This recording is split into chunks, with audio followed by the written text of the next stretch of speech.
Welcome to episode 219 of the Whatnauts review show, where every week we pick a story and we talk about it.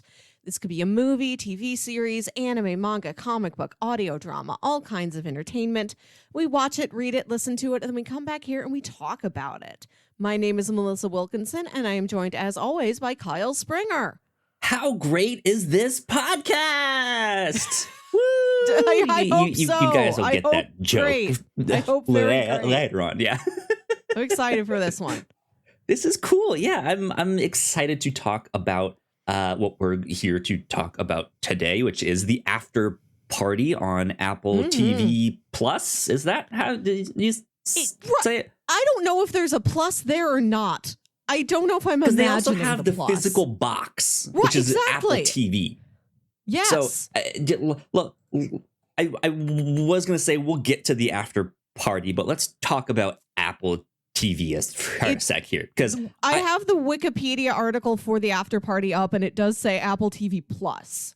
Okay, that's confusing to me because, yeah, they do have a box that is Apple TV. It's similar to a Roku, but it's an Apple thing. But they also have an app, and you can buy the box separate from the app. And so they're different. It's confusing. It's weird. Also, when I had to type in the information for the stream and I put the description of this week we're talking about, it's usually we're talking about Netflix's new action movie, The Gray Man, or stuff like that, which we talked about last week. But the ones that have the plus sign in them are always awkward. So strange. Because it's Apple TV Plus 'S. And how does this work? Do I spell out plus, or is it still the symbol? Because they use it like an adjective. This is the Apple TV Plus show, the Afterparty. Also, Afterparty is one word, and I didn't believe that was customarily the way. But I don't go to a lot of after parties, so I guess I didn't know how to spell it. I guess I kind of always figured it was one word, but I don't know. So I haven't ventured into the realm of Apple TV or Apple TV Plus yet until this week. Yes. So I have an iPhone. I like iPhones. I like Mac computers. I haven't had one in a while because I've had to switch to PC. I like apples in general. Yeah, great stuff. Love the juice.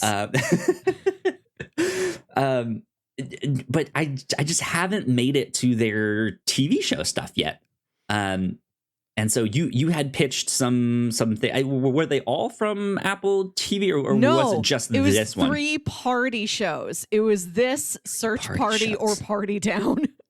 Interesting. Yeah. And I thought murder mystery crime show, that speaks to me, right? So I'll pick that one. But it also happened to be on this platform that I haven't ventured into personally, and because of that, we haven't covered anything from it here on the podcast.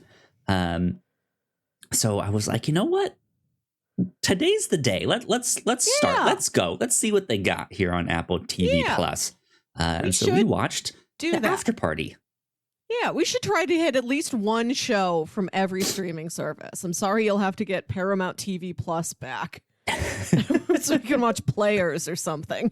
Yeah, we'll have to go back and watch The Offer at some point, because that show was actually good. It's like the one good thing on there that's not Star Trek. Have you heard of Players? We'll get to the Afterparty in a minute. Have you heard of Players? I have not. No. It is a docudrama series formatted like a sports documentary, like where you're following players through a tournament, but it's esports. Yeah. So it's fictional. I don't know if they're playing a real game in the show. I've just heard about it on podcasts, but they said this shouldn't work, but it does. This is surprisingly very good. Interesting. This is very richly done characters, and I'm really intrigued to talk to you about that at some point, since you know about video games and I do not. But yeah. Parties. We both know about parties. Yeah. I'm a party peoples. Hey, party peoples in the place to be. We're about to talk to the after party, right? Yeah, no. Yeah, sure. Okay. We watched the Apple TV Plus show, The Afterparty. This came out in January of this year, January Mhm. 28th, 2022, and it was created by Christopher Miller of Lord and Miller. Yeah, of Spider-Man and Into the Spider-Verse Oh, he's back fame, there. right? Yeah. Good We old get to talk about Miles one of is back Miles' there. friends. Yeah. Mhm. Yeah. To be clear, though, this is a live action show. It is, For yes. the most part. And yeah, it is a murder mystery in the most classic sense. Yes. Which I love. It's not like your typical crime show that would be on HBO or Netflix or who knows what. It is a Clue style Yeah. murder mystery. And every episode is basically the perspective of a different character that was there at this after party. It's them retelling their side of the story. And every episode, as it follows a new person, also does a new genre, kind of Yes. like this one is an art house film, or this one is an animated movie, or this one is a musical, or this one is a. So it's really interesting. There's always something new visually. It's Yeah. also a comedy. It's really fun. I was pleasantly surprised by this. It's one that I hadn't heard of until you mentioned it. Oh. So I think I mean like I said at the start, I hadn't really ventured into Apple TV yet, but I just want to put a good word in there for that show. If you're only going to Apple TV for like Severance or For All Mankind or something like that, don't skip out on something like the Afterparty. It's a good show. It's only 8 episodes. The first episode is longer because it has to establish this premise of there is a 15-year high school reunion. So everybody in the show is like approximately our age. And after this high school reunion, everybody goes to the mansion of one of the people is a big pop star. Everybody goes to his mansion for this after party, and he is murdered. And so this detective shows up. She's not technically a detective. Like, she's not really supposed to be there. She's supposed to just basically collect evidence, do some grunt work. But she's like, no, I got to figure this out. I think I can crack this. And every episode is her interviewing one person who was there. They tell their side of the story, what happened that night. And everybody's perspective is a different genre. She says, like, everybody thinks they're the star of their own movie. So everybody's flashback is a different type of movie. So the first episode's longer to establish a lot of the premise, but then all the episodes are like 35 minutes long. There's only 8 of them. It is pretty quick to get through, and it is compelling. Yeah. This show, you could definitely binge and then get a lot of repeat value out of it later. It's very dense. It's packed with details. There's a lot that you can go back and realize, oh, I didn't know those things were connected. Yeah. It wraps itself up very nicely. However, Yes. I do know that they are already working on a season 2. So I just read that. Will be more of this show. I don't know if that means there's going to be a new mystery that like all new cast. We follow the same detective, or who knows what. In March, it was renewed for a second season, and then in April, it was revealed that the second season would consist of 10 episodes, 2 more than the first, Cool. and will revolve around a murder mystery at a wedding. So who knows? It may be there's 2 characters who get together in this. Maybe it is their wedding, or maybe it is a whole new set of characters. We don't know. Yeah, there are 2 characters in here that kind of start up a romantic interest in one and the other. So maybe it is down the road and it's their marriage, or who knows what. That could be good. Could be fun. But yeah, I enjoyed this show a lot. It is, like I said, a very, very classic mystery. I do think it is not necessarily one you can solve just by watching it. Like I know don't think some so. amateur detectives like to follow along and be like, aha, I know it is this guy. I don't think you can do that. You probably could. It's technically probably possible. But I don't think you're going to solve it just casually watching it. But it's still really entertaining. It's really fun. It's not the most laugh out loud funny, but it is funny. Like it's funny enough to be like, that makes it sound bad. Like it's not a great comedy. Yeah, there are some great lines. There's some things you don't expect. It's just it's a good show. Highly recommend it. Go check it out. It's so successful being a comedy, being a murder mystery, and being a genre exercise every episode. Absolutely. It really excellently executed everything it set out to do. And when you get to the murderer reveal, I was really surprised. Like, I didn't see it coming. But then after it is revealed, I'm like, that does track. That does make sense. Yeah, indeed. Great cast of characters, too. There's a few people in there that you will recognize. Some you might not. It just, I cannot recommend this enough. I think it might fly under some people's radars, so don't miss this one. It's good fun. Cool. Well, with that, I say we take a break for housekeeping, and then we will dive in and get into the spoiler section of the show. So we will be right back. We put a lot of hard work into the shows that we make, and yes, we make multiple different shows here at the Whatnauts, and we'd love it if you check them all out. You can find out more information on our website at thewhatnauts.com, as well as your favorite podcasting platform of choice. When you type in the Whatnauts, all of our shows will pop up right there. Just don't forget to give us a nice rating and review if you like the shows. If you want to support what we do here at The Whatnauts, patreon.com/thewhatnauts is the best place to do that.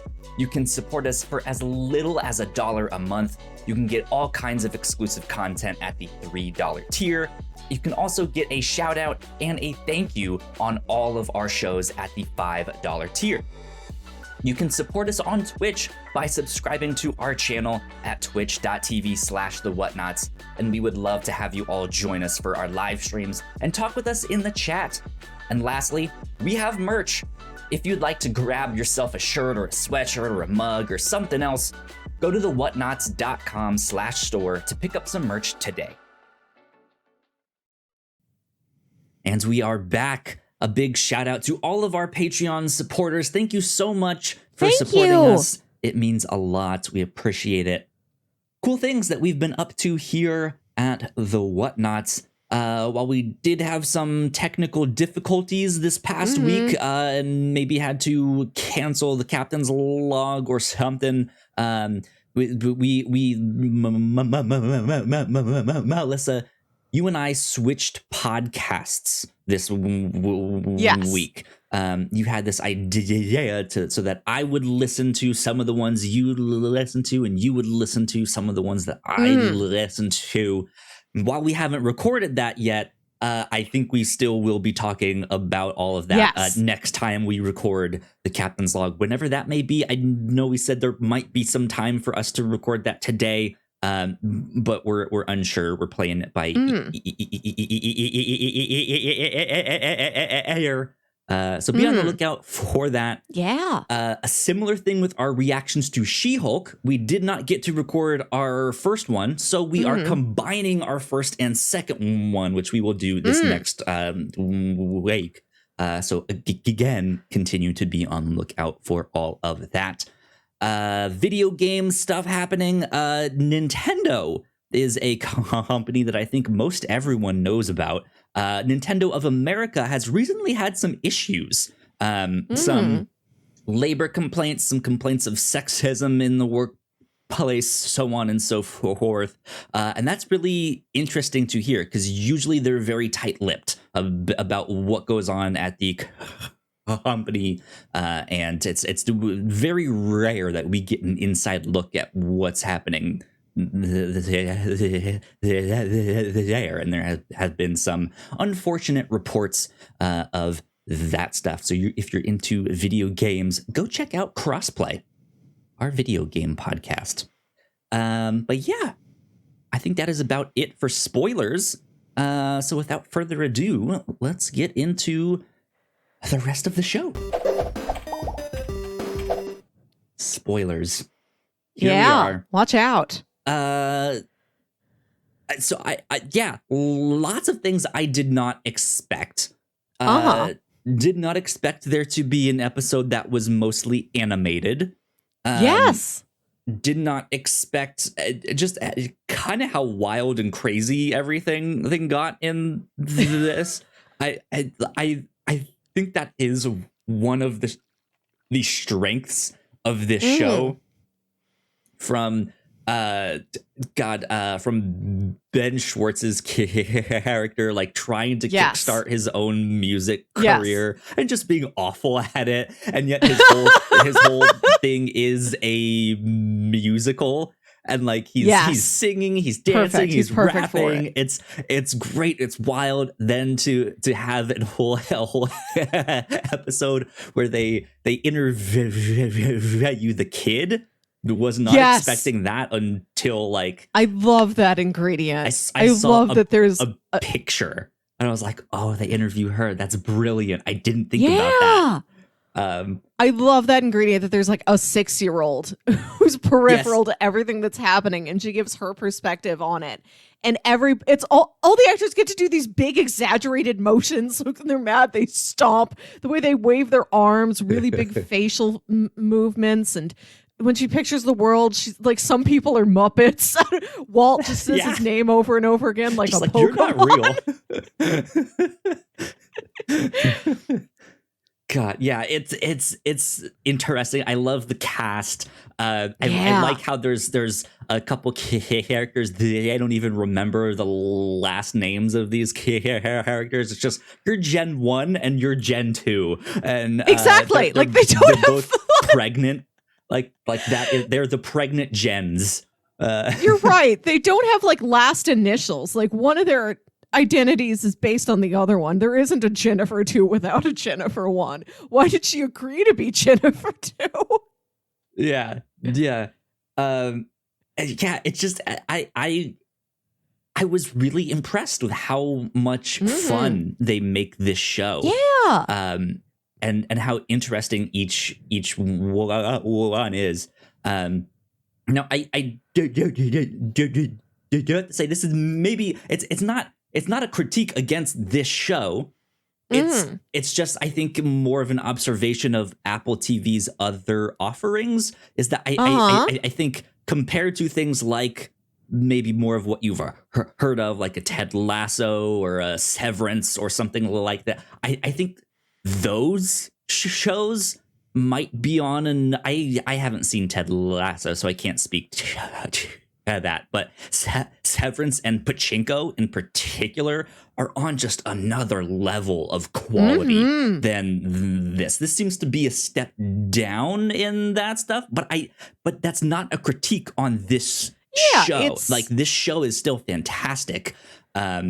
And so, like I've been saying a number of times, I think it might get passed over just because those ones are garnering so much success that like it gets overshadowed. But I had a blast with this one. Yeah, this isn't a show. Kyle, don't be making a mess over there. This isn't a show that needs high production value. Well, I mean, it's got things like it doesn't look super glitzy because it has to have an entire animated episode. It has to build puppets. Like you can tell where they spread their budget around to, and it doesn't feel prestigious. I don't know if any comedy feels prestigious necessarily. This is a show that you could believe would also be on TBS, but Yeah, Sure. that's not a problem. Like it's really solid comedy work.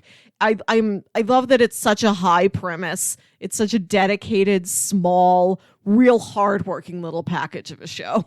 Yeah. I wonder how much of it was improv.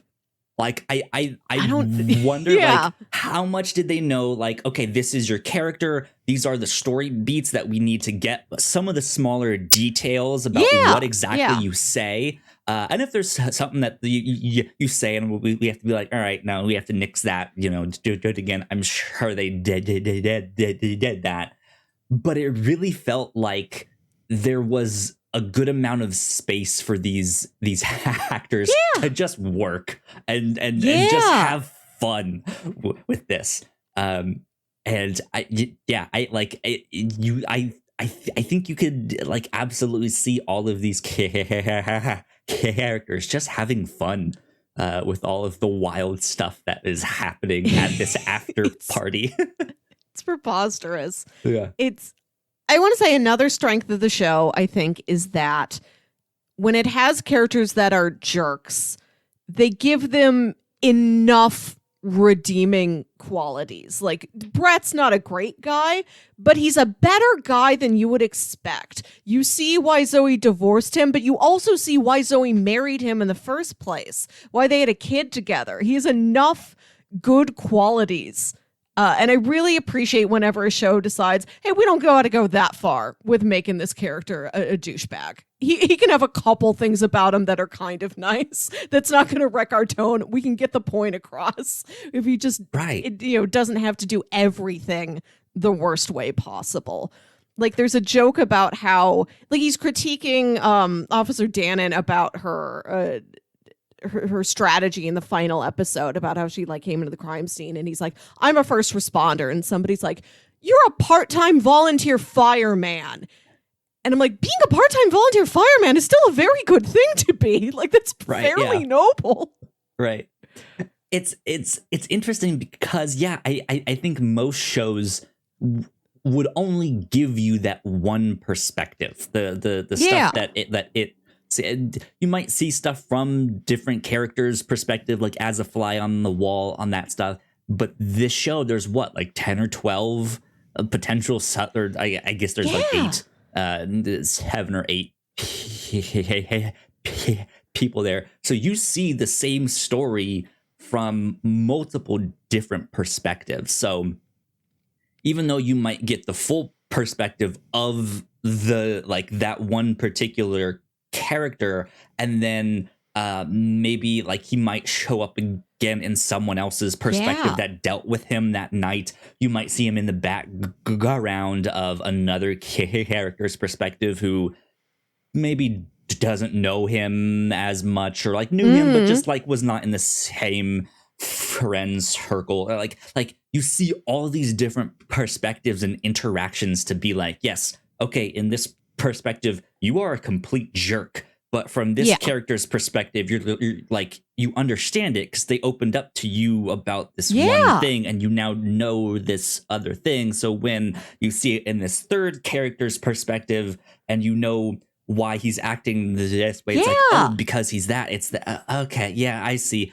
And yeah, you get these really nice character arcs within these story that reveal themselves in interesting ways because of this, like just this kind of broken record style Yeah. of show where it just keeps showing you the same things over and over, but every time there's just something new. There's some change of detail, some change of perspective.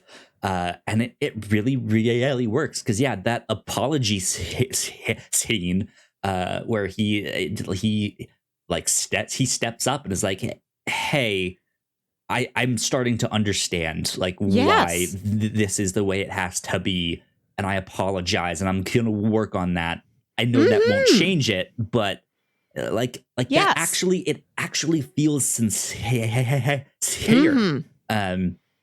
And yeah, I think that is absolutely a strength of the show, is that you can take these characters that maybe feel like stereotypes, right? It's like, oh, he is the jock / jerk slash Yes.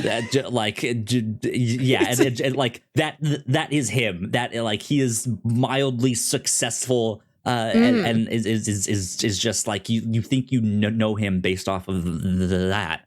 But then once you really start to get into the motivations and of these characters and what happened and their histories, you're like, okay, I understand him. Yeah, I love that the show being so full of detail and spending so much time with a small handful of characters and repeating things over and over again and seeing them from different angles is ultimately a very human thing to do. Like the show has a lot of empathy for everybody that's in it. Even Xavier, for all his failings, for all the times when he is obnoxious, he also has moments where he seems lost, he seems confused, he seems pressured. You have enough sympathy for that character. When his death isn't necessarily a tragedy, but it isn't also like, oh, good riddance. Like it's something in between. Right. And I like that it was handled that way. Yeah. I think the only my only critique for the show is that I think there was one episode that I maybe think we didn't need. And I say that hesitantly because I still think it's a good episode. But I feel like it was the one that took us out of everything. And that was the episode on the detective herself. Yeah. It's a good episode. I like it. It gives a lot of great background detail. It gives her motivation for, even though she's not really a detective, like why she wants to be the one to solve this case and why she needs to do it fast. It gives that. It took us out of that after party. It's a completely different story. It's a flashback story. So like, I almost feel like that character would have been just as effective or just as interesting if you get those details kind of sprinkled throughout the rest of the show. She has not an assistant. No, I'm not sure what, like a deputy, just like another police officer who's like a rung or two below her. Yeah, who's kind of doting on her as she gives orders and stuff like that. But he's also the one that is like, well, hey, we kind of need to do things by the book, and you're not doing things by the book here. Come on, what are you doing?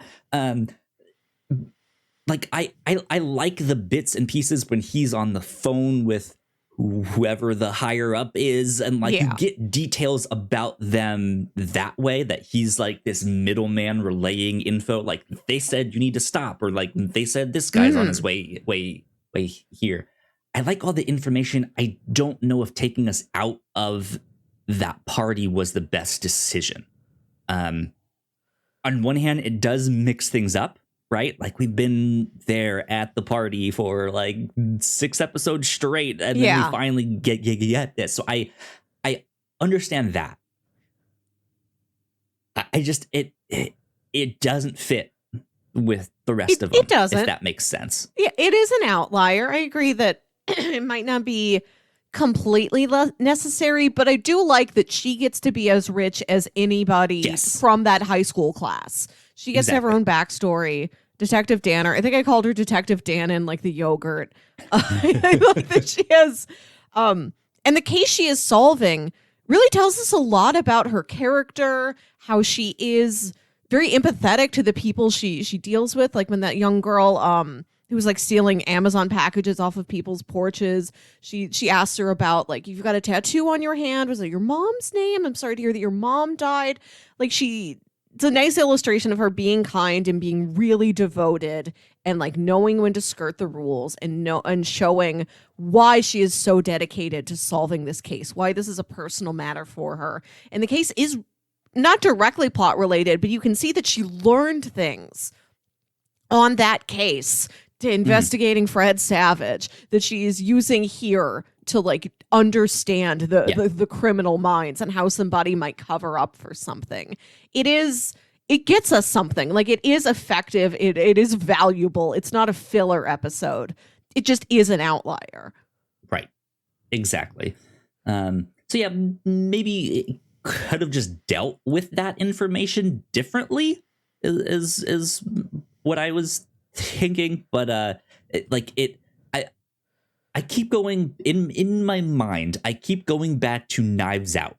That Yes. This kind of felt like Knives Out in a way that this this small group of like high school reunion friends that went to this after party is this like weird dysfunctional family. Mm-hmm.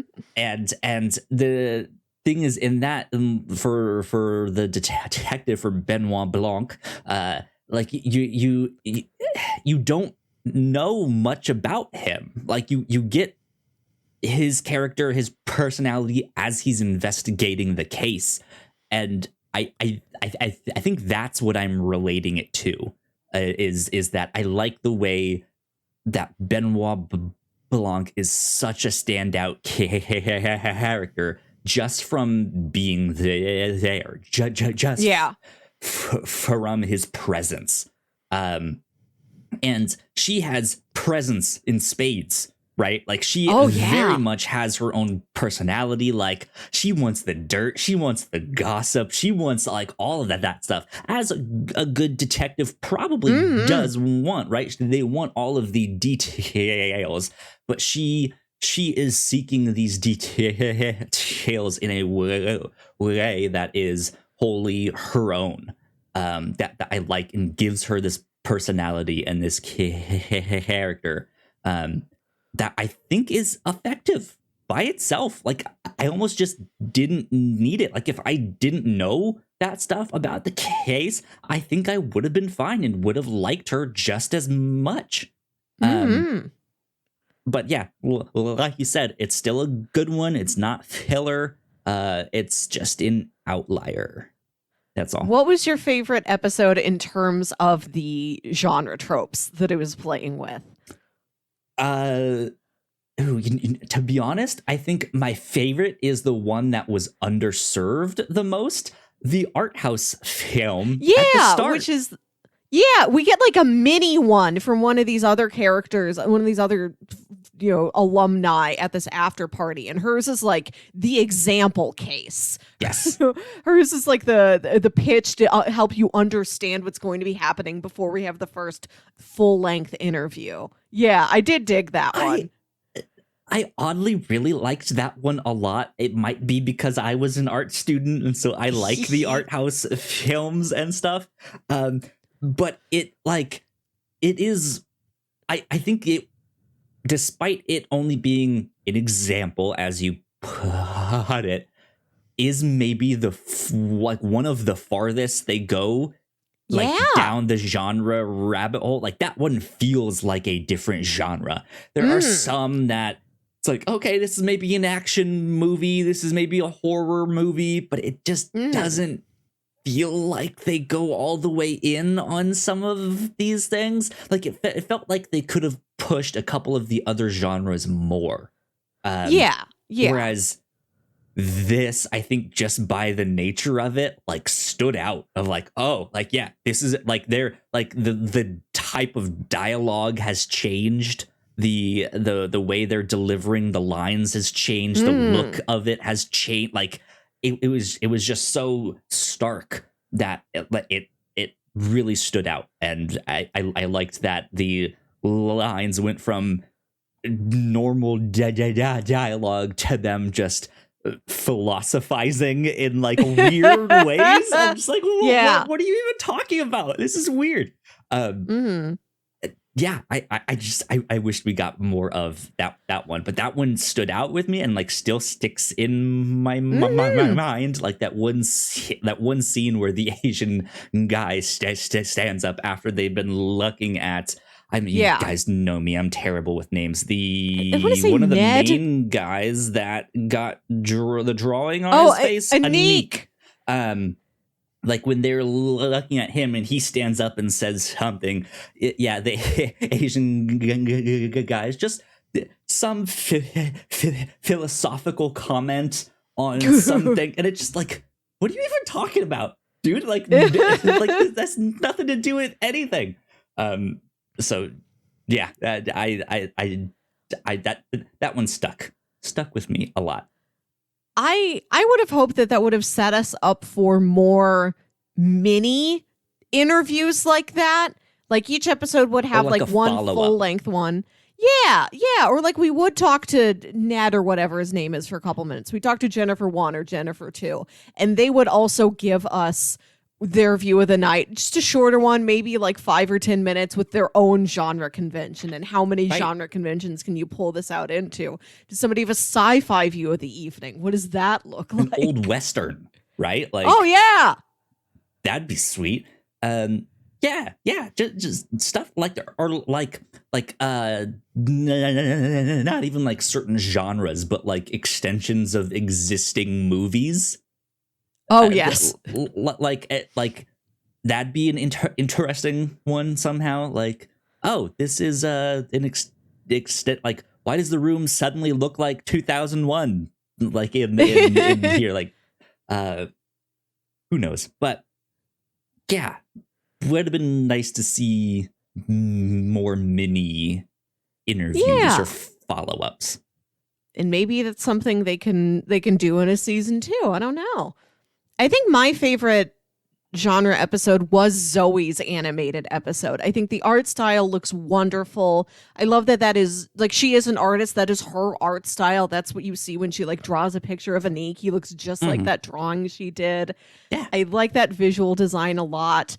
And I think the format it takes, where she has these different versions of herself, like she's got like party Zoe and angry Zoe and high Zoe and mama bear Zoe, reminds me of things like Paparan or something, where she would look in a mirror and like her reflection would talk back to her as like her conscience or as her cheerleader or whatever. So I think putting that style together with the animated special was a really effective match. Yeah, indeed. Yeah, I like those ones. We mentioned the one with the kid, her daughter. That one I think is also one of the more fun ones, because yeah, they have to do this scene over and over again where they're at the party. They're like, okay, we stand over here and then we go talk to these people. But every time it's like, okay, once more, but now it's an action movie. Now once more, but it's a horror. Now once more, but it's from the perspective of a kid, right? And so like, well, what does that mean? And yeah, well, like you said, there's these big exaggerated moments when someone gets mad. They get really mad and animated and stuff like that. And hands on their hips and they're pouting and Dad used his thunder voice. Right? Yeah, it's so cool to see them do these same scenes over and over, but just in these different styles, which is also why I was like, I wonder how much of this is improv, because that's what it feels like. It feels like this whole thing is like, here's the scene, here's the staging, here's the blocking. We might need to get specific scenes, but it's essentially, yeah, we'll be like, okay, once more, and now it's an art house film, right? And they have to interpret what that means there on stage, and I like that. I like that a lot.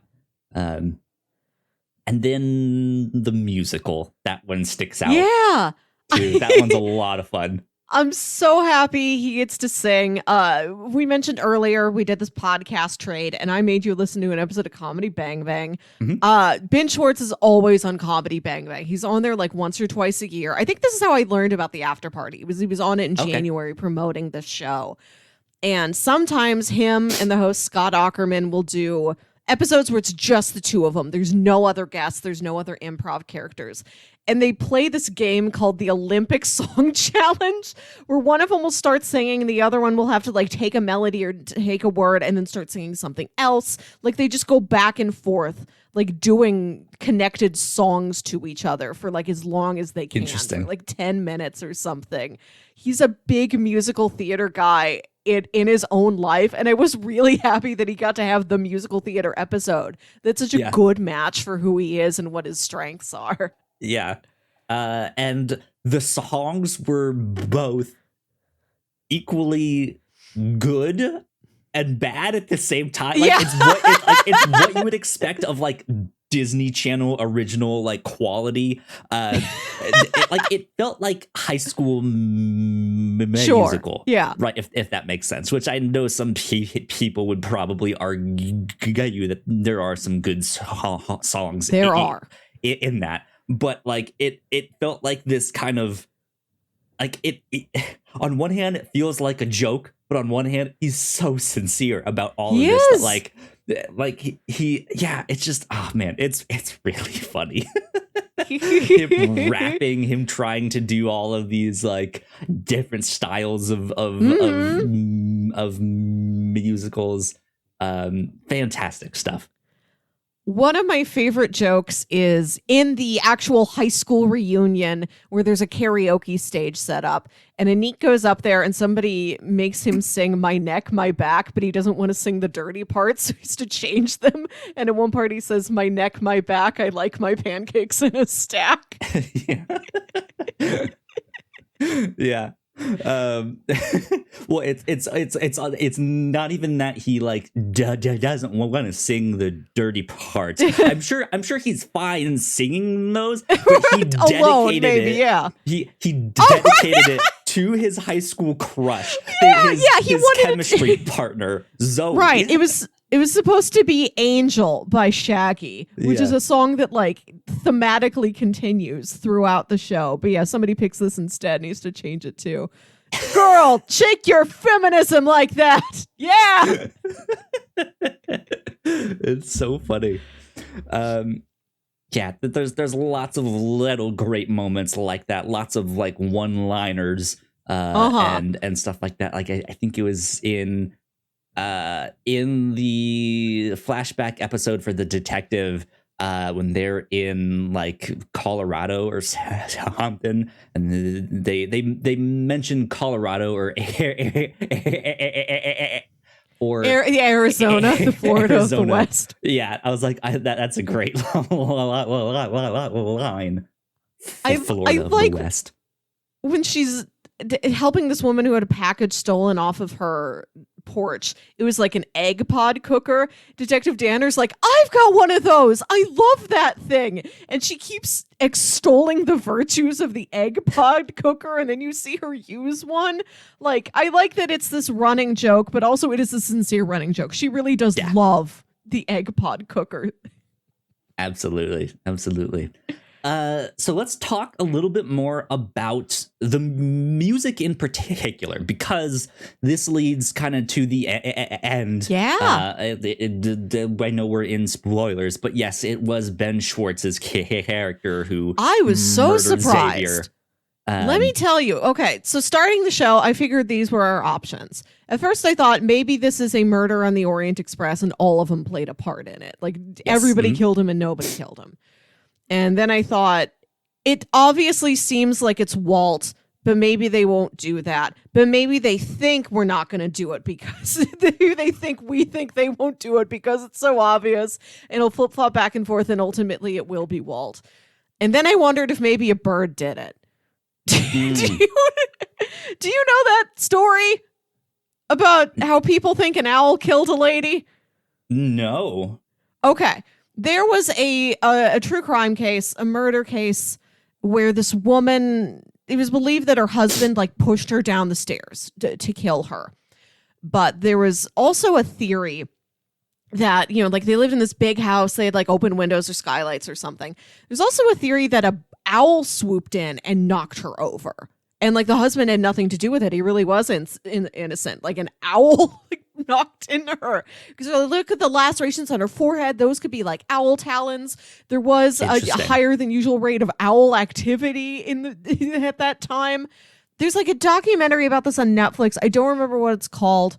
A documentary about the case at large. And the part about the owl is like 15 minutes. Was it called the staircase? Or something that was like the that? Dramatization of this true life event with Toni Collette and Colin Firth on HBO Max. Yes. And I don't know if that talked about the owl or not.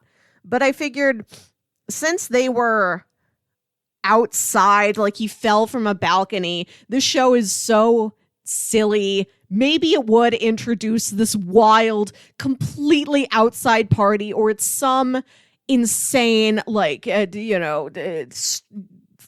God's wrath, like, accident. It's an act of God. It's like a complete wild coincidence that would never happen in a million years, and that's what killed him. Right. Yeah. So Like maybe I was he not. was upstairs in his bedroom showing something to Gen 2 when her Yeah. water broke, and he slipped on her on her Yeah. fluids, and that's how he felt. But she's having her baby, so she needs to go and Yeah. like can't deal with all of that stuff. Who knows? Yeah, I didn't think they were going to pick somebody and like isolate somebody out of our main cast of characters. I thought it would be somebody outside of that. So I was surprised it was one of them, and it was Jasper. I had never suspected Jasper. Yeah. I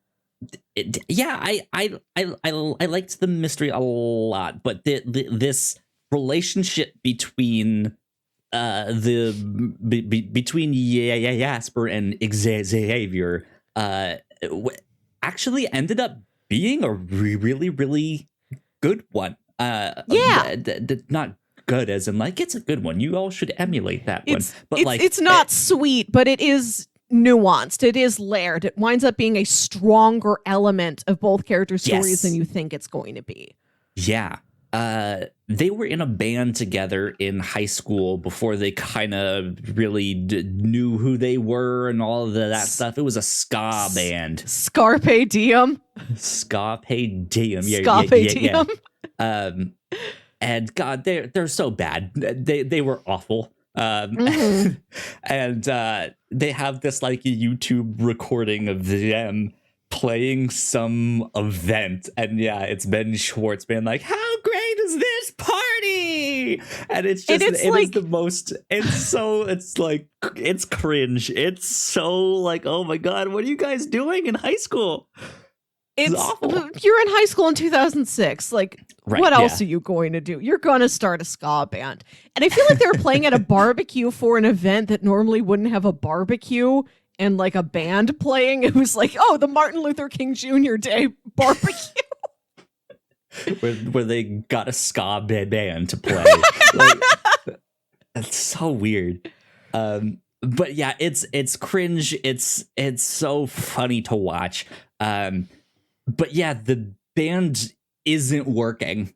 And so they end up kind of going their own separate ways. There's an incident at another party when they're in high school where Anik gets in trouble with the cops. And Xavier and Anik are fighting. That whole scene was hilarious too. But that is when he decided to change his name to Xavier and go by that and just have this new personality, which kind of got him into this like pop star boy band-ish kind of personality where he's just a complete airhead douche. Yeah. But he had this successful hit song, which is what got him rich and famous. And he like I think by the end of the show, you kind of realize how lost his character is. Like just how much he doesn't really know what he wants or who he is or what he wants to do with his life. And it is kind of sad that like he is no longer around and he gets murdered, but he does end up stealing like this little sound clip, which I guess is not fully stealing, but it was an idea from their earlier band and is wanting to incorporate it into a new song. And Ben Schwartz sees that and is like, holy shit, dude, that's me. Like, that's my thing. Like, you can't have that. That's mine. Like, I'm supposed to be the next star here. And then, that's eventually what leads him to murder Xavier. But we get the ska stuff, which was completely ridiculous. The music stuff in Ben Schwartz's stuff, like I said, is kind of feels like High School Musical to me, but it's all so well done. Yes. They have like little small dance numbers. They have stuff that is more like musical theater stuff where like he like stands up on the like coffee table and like walks over as it's a solo and the lights fall on him and stuff like they stage it and light it like it's actually a musical. It's fantastic. I love it. This may seem like a weird question, but considering what we just talked about, how did you feel about the opening song for the show? I was going to bring this up, how Shaggy's Angel really does relate to the show a lot. This is supposed to be Zoe's favorite song, and it... So can continue with that thought. That's not what I was talking about, though. I meant the, like, opening credits song. But continue with your I think, like, thoughts on Shaggy here. I think one of the first scenes in the first episode, like, the first flashback we get is, like, he pulls up to the high school reunion, he's playing that song. So I think of that song, and then that's how the show ends. But like, this is Zoe's favorite song, and in high school, Anik put it on a mix CD for her, and like the first letter of every song title was supposed to spell out like Anik, Heart, Zoe. Just really cute. I love that he's like a professional escape room designer, and you see this sort of puzzle brain. Job.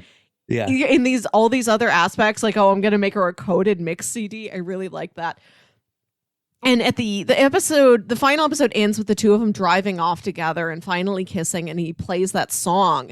And the lyrics of the song go, "Girl, you're my angel, you're my darling angel, closer than my peeps you are to me," which to me reflects how like Jasper, like he used to turn his back on Jasper. He can't believe that Jasper murdered a guy. So like now he has like lost this really close friendship, but also in the process gained this romance.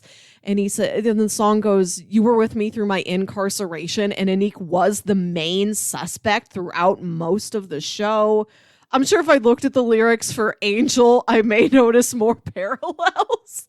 But I just finished the show like right before we started recording because my internet was out yesterday. And just in the past like hour and a half, I'm like, wow, they really got a lot out of Angel. Angel really means something to this show. Yeah. Yeah. That song does act as this like recurring theme throughout the show. Which I think really makes their romance between Anik and Zoe makes it really, really strong. It makes it kind of the emotional core of the show. Which, if season 2 is about a wedding, I kind of hope it's their wedding. I would love to see that. Because I think by the end of the show, Zoe has gone through a divorce. Their kid is there in the midst of all of this, the divorce and the murder and all of this stuff. But like we said, what was his name? Brett? Yeah. That's his name. Yeah. He's the one that has this like realization of like why they're getting a divorce. Like they're all in these good spots, but he has this great line at the end when he's talking to his daughter. And they're both looking at like Anik and Zoe being like, but I'm still cooler than Anik, right? And she's like, yeah. She's like, all right. He used to prompt her into saying it. He's like, this is when you say, this is when you say this, and she's like, okay, Dad. But like, he still has that. Like, I feel like they're gonna be this odd like mix of a family still. Right. Which I really like. And so I hope we get to see more of that and more of their dynamic as like, okay, I recognize you guys were married first and you're the father of the daughter, but right. Like I want to see more of that, especially in this like wedding celebration setting. Because I think that would be fantastic. Yeah, Brett goes too hard on writing a speech to show, no, I really am over this. Look how noble I am. Yeah. He's going to make her another photo slideshow. Right. Yeah. Like they have a lot of stuff in there that I think is fantastic. Wait, weird. He plays Swamp Thing. Okay, I'm looking at the actor that played Anik, Sam Rickerton. I'm not super familiar with his filmography, what he's been in. So. He's been in a number of stuff that I think people know. He was in the 2016 Ghostbusters movie. He was in Ralph Breaks the Internet. He was in Promising Young Woman. Blah blah. He was in the Tomorrow War. Okay. For TV, he was in The Office. He was in Veep. He was in Drunk History. He was in New Girl, Portlandia, Detroiters. Blah, blah, blah, yeah, I was MODOK. And then the last thing that caught my eye here is that in the Harley Quinn cartoon, he plays the voice of Swamp Thing. Cool. Yeah, I was watching him thinking, I probably know this guy from something, whether I've seen him before or I've heard him on a podcast, but he's so charming. I really look forward to the next time I get to see him. I loved this whole cast. Like I was mostly familiar with Ben Schwartz. Tiffany Haddish, I haven't seen as much of her work, but whenever I do see her, she is so charming, so compelling. She was a voice in the Lego Movie 2. That might be how she got here. She's very good in it. It's excellent voice work. So I wanted to ask specifically about the opening credits. Yes. With the music we got in like the actual show part of the show, what did you think of the opening credits? I liked them. I liked how they showed all the different genre conventions. I like that they went in narrative order, like in the order in which these stories are being told. Like it is, you see Sam Richardson before you see Dyke Barinholtz and Ben Schwartz and everybody. Like it proceeds in the order that the episodes are presented. There's a graphic for every episode, and you don't realize what all of them are at first. Like I was really confused by the woman turning into a bear until I saw Zoe's episode. Right. You think the like flashing police lights are just for the overall crime theme. And you're like, oh, there's a specific Danner episode that's formatted like a police procedural. That's why that's there. Yes. Yeah, I liked the credits a lot. I don't feel like the song fits with the rest of the show. It does, but it doesn't. Like it's a great song. I liked it a lot. I loved the sequence. Yeah, I didn't catch that it like thematically fit with all of the like back stories and stuff until like halfway in the show. I was like, oh, it's depicting all of that stuff. It's a much darker tone compared to the rest of the show. It is like this, like, oh, there's been a murder. Like there's a mystery here that we need to solve. Let's all hush now. Like there needs to be like some seriousness with this. And then we get into like, keep your head in the game. Like, how great is this party? Yeah. It's like, this doesn't fit. It's so weird. So that was strange to me in terms of the music, of just like why pick that song, or that, like that opening credits to fit with the rest of this, because I don't think it fits, but it was still good. Like, it was just like, this is also really, really good. I'm not sure, but yeah, it was just an interesting choice to me. I don't really have much else to say on that, but something that I wanted to see your thoughts on. Does Pachinko have cool opening credits? An amazing one. It's great. Oh boy, yeah, it's fantastic. I haven't watched a lot on Apple TV Plus yet, but Severance is one of the best opening credit Yes. sequences I have seen. So I'm God, I wondering if that's love something that like music. I'm wondering if that's something See- the platform is dedicating themselves to. Like, let's just have really solid opening credits for all our shows. That's the thing. The difference between Severance and this one here is that the music in Severance for that opening credits sequence, as well as the stuff that is depicted in that opening credits sequence, the way those characters are moving and walking, it's offbeat, it's bizarre, it's unsettling, and that's exactly what you get in the show. Whereas the opening credits sequence to the Afterparty is slow, it's darker, it is there's intrigue in the show, which fits a murder mystery. Let's be honest. But the way they depict that murder mystery in the show is this comedy. It's more light-hearted. It's bonkers. There's weird things. There's an animated episode, right? Like, they do a whole thing from the perspective of a child. Like, it seems more wacky than the opening credits portrays it. So there's just a slight disconnect there with that. And then Pachenko is also really good too. Cool. I like that one a lot. But yeah, there you go. Nice. So, other things to talk about in this here. How did you feel? So once the like the thing of how it was all done, how it was all revealed and stuff, how did you like the big reveal here?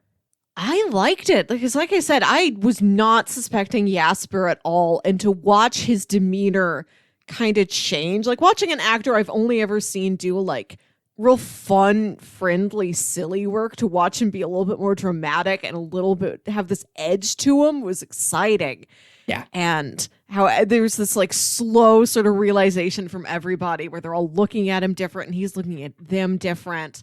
And you're right. I don't know if I necessarily could have put it together on my own. Maybe it does rely on some information that we don't exactly have, but it works. Like, everything tracks. Like, you buy it logistically and you buy it emotionally that's what happened. Mm-hmm. And I love the whole like murder reveal scene where Detective Danner's walking around. She's got a purse over her shoulder the whole time. She doesn't interact with it. She doesn't put anything in the purse or take anything out of it. It's just there. It's a purse purely as costuming and not as a prop. She's walking around. She's like picking up things off of snack trays, and she's like, "This is good. No, I don't want that." Like, I love all her business she has while she's announcing the murders, and how she's got like, it could be Brett or it could be Anik, and then she like is waiting to see if Anik is going to admit, no, there's no way it could have been Brett. I saw Brett at this time. It can't be him.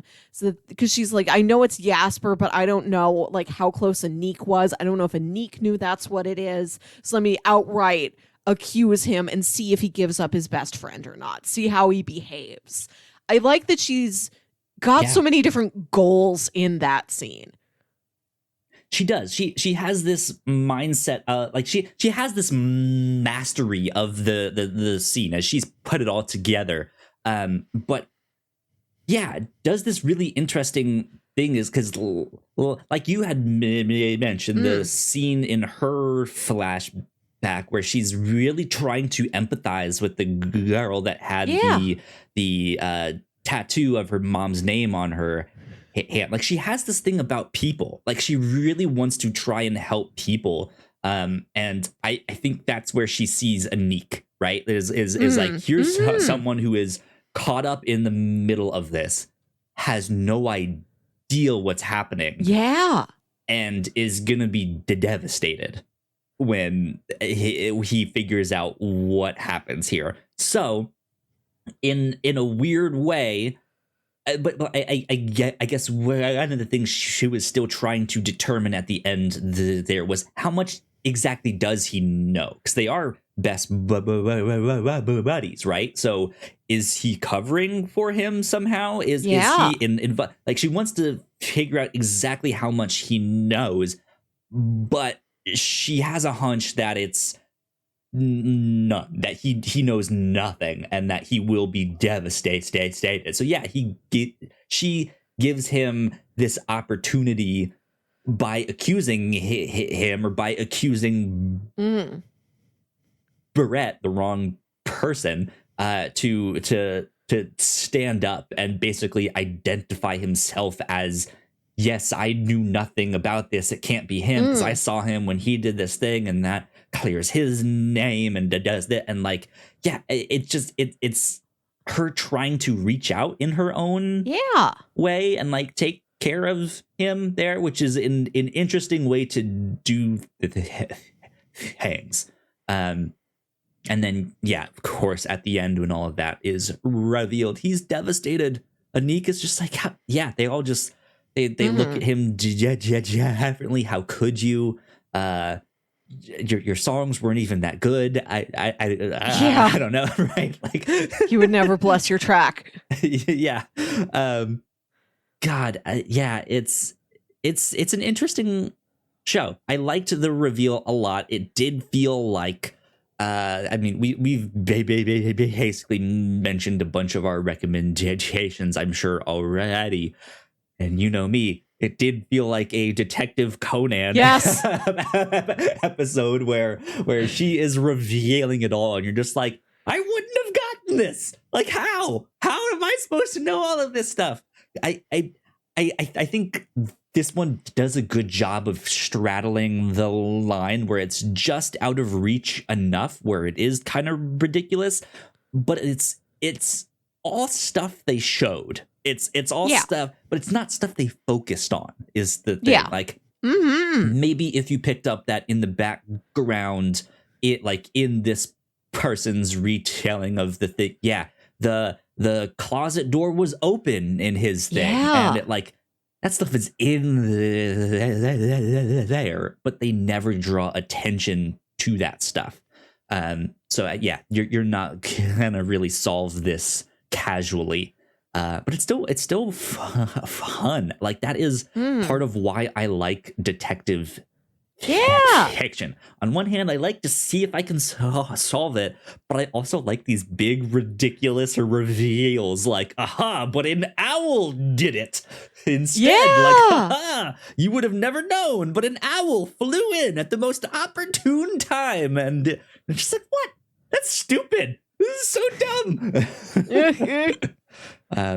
So yeah, Ben Schwartz, Sonic flew in at the opportune time and killed him, and that's how we get Shadow. That's when he turned evil, right? Shadow's a separate guy. He's not evil Sonic, right? I mean, you don't know?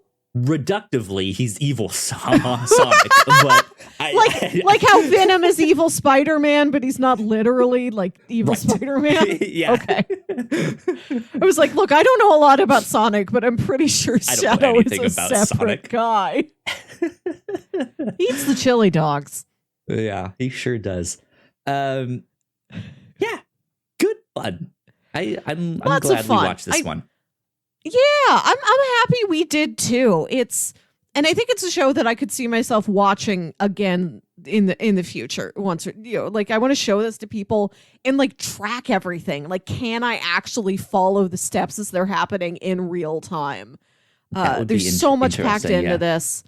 I also love the fact that Anik passes out and everybody draws on him, and he's got that for the rest of the show. He spends 8 episodes with like cat whiskers drawn on his face, and he's got these different things drawn on him, and it's also a small mini mystery to like who drew what thing and why.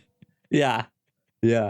There's just some great little smaller details in this. That is the thing. The mystery is solved by those smaller details. Yeah. So yes, you can see there's little smaller lines in there. It's things in the background that's happening. I like the reveal of how the arrow got in the poster. Yeah. I like the reveal of the liquid on the floor Yeah. being Gen 2's like amniotic fluid. I like when just Gen 1 thinks that Xavier peed on her, and then she finds out that it's him dumping out the flask of whiskey and ginger and cat tranquilizers. And she's like, oh, that's worse. And they're like, no, it isn't. That's better. God, it's so funny. Yeah, all that stuff is just really, really funny. Yeah, there's some great details in there. I can't wait for season 2. Hopefully, I'm excited. If they're already working on it now, hopefully it comes out by the end of the year. Who knows?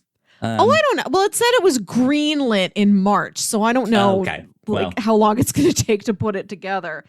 It could go so many ways if they're. Yeah. You get to work, construct an extremely elaborate, impeccable mystery for us. Right? Thinking about like what's a sequel to Spider-Man Into the Spider-Verse to work on. Across the after party. Right, yeah. Into the after party. Thinking about what season 2 could be. Like, we had an episode from the point of view of a child. We got those 2 pregnant gens. Season 2 could have an episode from the point of view of a baby. We could have a Rugrats episode. You know, Zoe and Anik could get married, but also there's that one student who's sleeping with their old teacher who is there at Xavier's house. I think, Jasper, somebody walks in on them. We never follow up with them. There were a lot of people who were there at the party at the beginning of the night who have all left. And I'd like to follow up with one of those people, like, in season 2. Yeah. Like, there's some acquaintance who gets invited to the wedding. It could be like that wedding. Everybody gets invited to the wedding of this old teacher and student, whoever they were. Like, there's so many. Oh, my God. Season 2 could be a really interesting expansion, and we get somebody else's perspective on all of season 1. You think it's gonna be Anik and Zoe, but it's the teacher and the student? Oh, my God. That's wild. Yeah, I'm now like we said, one of the strengths of this show was the character arcs. I like these characters now. I like Anik. I like Zoe. I so like charming, that all of them. little dysfunctional family that they got there. I now want to see beyond the reunion. Yeah. What do they do in their normal life? Like, who are their co-workers? Who are their friends that they hang out with on weekends? Like, I think those are the people we could potentially be introduced to in season 2. And just like an expansion of this cast in a way that is also a development in their lives. Like, let's explore these characters more. Yes. But yeah, also if it's the teacher and the student getting married, that'd be kind of who are these characters we barely see, so they could be anybody. Right, yeah, which would mean all new cast, maybe Anik and Zoe are there because they liked the teacher and kept up with him, but this is awkward that they married a student. They just that's your in character, but it's an all new cast. I think that would be hilarious. That would be really funny. I know Wikipedia season 2 could be anything. Has some of the people cast already. Oh, what? Season 2, we have Elizabeth Perkins, Zach Woods, Paul Walker Hauser, Anna Conkle, Paul Walter Hauser. They have Poppy Liu. They have Anna Conkle, Jack Whitehall, Vivian Wu, Ken Jeong, and John Cho. Yeah. Well, I mean, if we're getting several cast members of Asian descent, maybe this is. I mean, I don't want to pigeonhole them or make presumptions, but maybe we'd see Zoe's family. Who knows? Yeah, that's what it's looking like. Yeah. That's an exciting cast. I'm so excited to see Anna Conkle again. I haven't seen her in anything outside of Pin 15. Yeah. That's so funny. Oh, and then for recurring, it also says Will Greenberg and John Gemberling. I don't know. Oh, John Gemberling, yes. Oh, yes. There you go. I guess that's it. We do have to say I did like I did not recognize him in this at all. I knew he was in here and I knew who he was playing. Didn't recognize him at all. But Channing Tatum was in this. Had a the Hall & Oates movie. Yeah, the Hall & Oates biopic, which I'm kind of surprised that isn't an actual thing. I would love it. I love writing the song and it's like, this town just eats people up. This town is an eater of men. Wait, say that again. They like the hungry hippos movie. There are some hungry hippos. How hungry are they? Hungry.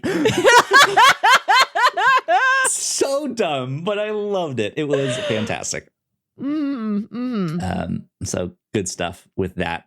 Yeah, I was impressed with this show. Yes, go check it out. It's going to be a lot of fun. Yeah.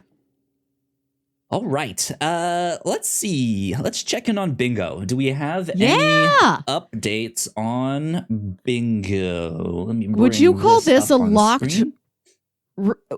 I know, like, anybody could get in or out of the house. It's not that secured, but would you call this a locked room mystery? Since the show mainly takes place in the one house. Yeah, it's in that one set. There might be multiple rooms in that one set and the space around it, but it is like specifically in this one set. Yeah. Yeah, so locked room mystery. You got that one. That gives me 8 bingos. God. I don't think I have anything that I can do. So we'll give you your locked room mystery here. And I think that's it for all of us, right? Mm-hmm. Why does that thing? Okay. Well, there you go. I will save that. You got your locked room mystery.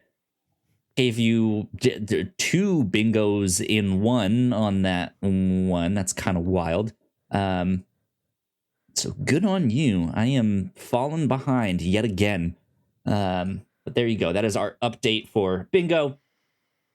Movie Bingo, based on all kinds of movie tropes as we watch these things here. Cool. Recommendations. Let's do that next. Melissa, what would you recommend? If we've mentioned several classic mystery stories, Murder on the Orient Express, Knives Out, Clue.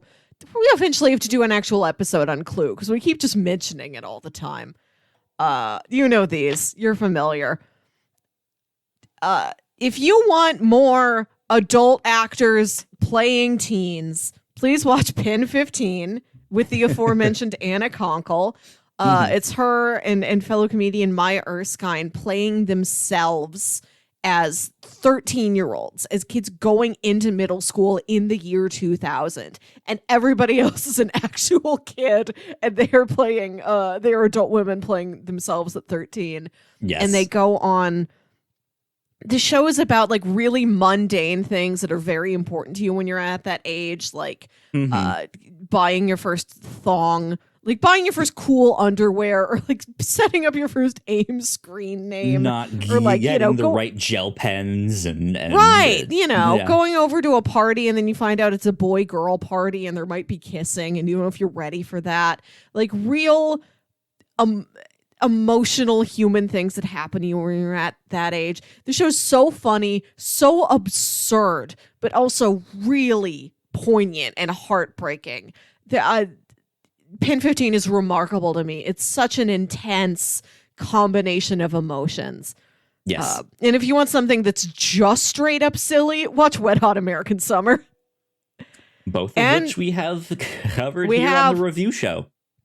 And Wet Hot American Summer has like spin-offs on Netflix. There's like it's a movie about the last day of camp, and then you can watch a show about here's the first day of camp that sets up, like, you know, retroactively sets up all the stuff that's in the movie that you know needed to be set up, like why there's a talking can of vegetables voiced by H. Sean Benjamin. Right. And then there's like 10 years after, and then there's like comic books about Wet Hot American Summer. It's such a preposterous movie. It's one of my very favorites, and I love that it's something people keep returning to. It's such a cult hit. Please watch it. Please enjoy. You've only got a little bit of summer left. Yeah, indeed. Not much summer left. Yeah, you put Murder on the Orient Express. I would also say Death on the Nile, which is the sequel to that one. Good murder mystery stuff. I do like that this is a TV show format, and you can really dig deeper into all of that stuff. That I think is maybe unfortunately the. I mean, it's not a bad thing. I liked Murder on the Orient Express a lot better than I did Death on the Nile. But I think those also would have made for good TV shows if you really just like dug into all of that stuff there. Detective Conan, of course, if you want an anime version of stuff like this. Teenage detective gets transformed into a child. He's a superstar, like genius detective, but now that he's a child, no one takes him seriously. So when he solves the mysteries, he always has to use a like tranquilizer dart on I think it's like the father of the girl that he likes or something. So it knocks him out. He's sitting there on the couch, and then he has to like use a voice changer to act like it's the father saying that. He's like, aha, I have solved the mystery. And then he explains it all. And it's always these ridiculous things of like, how would I have known that? There's no way to solve that. What the hell was this? But it is good. It's a lot of fun to check out. I would highly recommend that. And yeah, Knives Out. Like we said, just a wild cast, big kind of dysfunctional family. There's not like the detective in this was not as eccentric, but Knives Out certainly also has an eccentric detective. If you want a little bit more of that side of things, so go check those out. Yeah, those are all good fun. Try an escape room if you haven't before. I did one once. It is fun. There you go. Melissa, next week here on the show, we are finishing up our monthly coverage of Fringe. We've been watching the TV show season to season, month to month, and we are finishing it up this next week. So yeah, the season 5 is only 13 episodes. It's a much shorter season than the rest, but I am excited to talk about it. That is what we will be covering this next week, season 5 of Fringe. However, after that, the week after that, it will be September, and we have started a tradition here in September called Shame-tember, in which the first 2 weeks of the month, I pitch things that are on my list of shame. The next week, you pitch things that are on your list of shame. This could be something that I specifically like. Kyle, how have you specifically not seen this thing? It's so you. Or just pop culture in general. Like, oh my God, you've never seen Star Trek? We have to watch that then. Something like that. So, I have my pitches for the first week of Shame-tember here. Pitch number 1. Melissa, recently you and I went to the movies to go see Nope. Oh, That was yeah. my first Jordan Peele experience. I have not seen any of his movies. So pitch number one is Get Out. This was from a handful of years ago, psychological horror that kind of pushed him. I mean, he was already famous. He was known as this like comedic genius, but this kind of pushed him into the like, Yeah. oh wait, you can make horror movies too? What is this? I have I feel like I've gotten enough about what this movie is just from cultural osmosis, but I also know nothing about this film. I don't know exactly what it's about. I know it's about some black man, I think, living with a white family. I don't know what the circumstances are. He's going to visit his girlfriend's family for the first time. There you go. And beyond that, I know something bad happens. He realizes he needs to get out. So that is pitch number one, Get Out. Pitch number two, one that I feel like I should have seen, considering my dad is both a big fan of Westerns and Clint Eastwood. I've seen parts of this. I think I've seen the start of this a number of times. Because I've seen like the famous scene from this when the three people are all looking at each other and side-eyeing one another. Pitch number two is The Good, the Bad, and the Ugly. I have never seen this, and I know we were also trying to get some more Westerns on the show here too.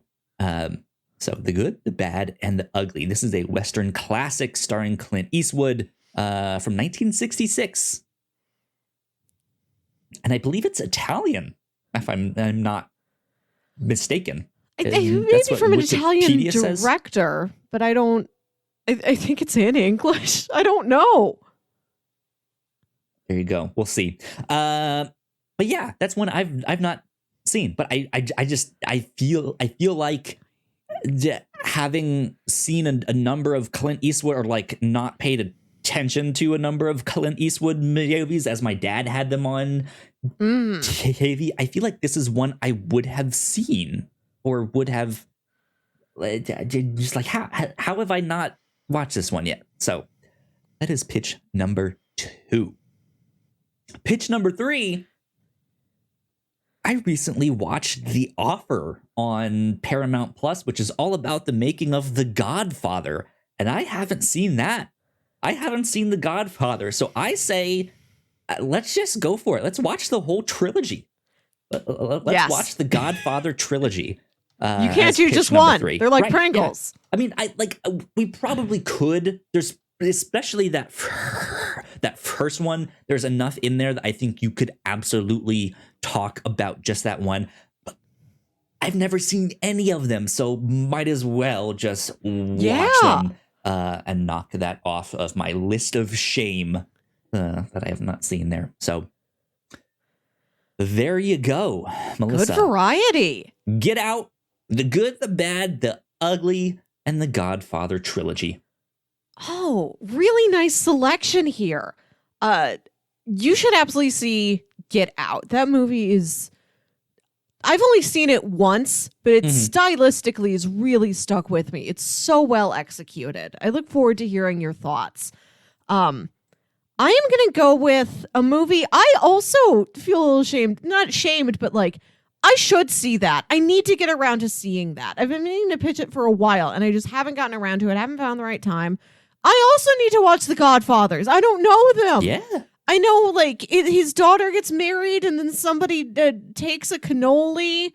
I don't know what's in these. The horse head, right? Right, like, I know that. I don't know what happens. I don't know what the plot is. Yeah. I'm glad that I ended up watching The Offer, and it was so close to Shamed Hammer, because it's like a good lead up to watching it. So I was thankful that I got to pitch this. And now it sounds like this is what we will do that first week. Yes, we will do in it. September. Do you know where this can be found? I do not. Okay, I will Google. Look it up. I'm sure it'll be on a number of places. We may have to rent them, but who knows? I think it'll be worth it there. Maybe I can get them on Prime. Maybe you can get them on Paramount Plus if you still have your subscription. Yes, potentially. I think I have it through the end of the month. But there you go. Oh, we need to talk about Al Pacino again. Yeah. He's back. More Pacino. Good stuff. Cool. Well, yeah, don't forget, next week is season 5 of Fringe. And the week after that, the Godfather trilogy. So there you go. Melissa, where can the people find you on the internet? You can find me on Twitter and Instagram at Wilkywit. That's WILKYWIT. And listen to my other podcast, Saturday Morning Obscurities. This is a show where me and my brother Jams talk about weird old kid shows you feel like only you remember. And coming out sometime in the soon-ish, like in the next 2 months or something. We already recorded it. I forget when it's scheduled. But we talked about a cartoon starring the voice of Ben Schwartz. We talked about Randy Cunningham, 9th grade ninja. Okay. Yeah. Did not even know that was a thing. It was like a mid to late 2000s like Disney XD cartoon about a boy who gets like ninja powers to defend his school. It was pretty fun. I enjoyed my time. Good stuff. Well, you guys can find me at Yo Kyle Springer. We are at the Whatnauts on Twitter. Go like, share, and subscribe. This is 219 of the Whatnauts Review Show. We will see you all next time. Bye. Bye.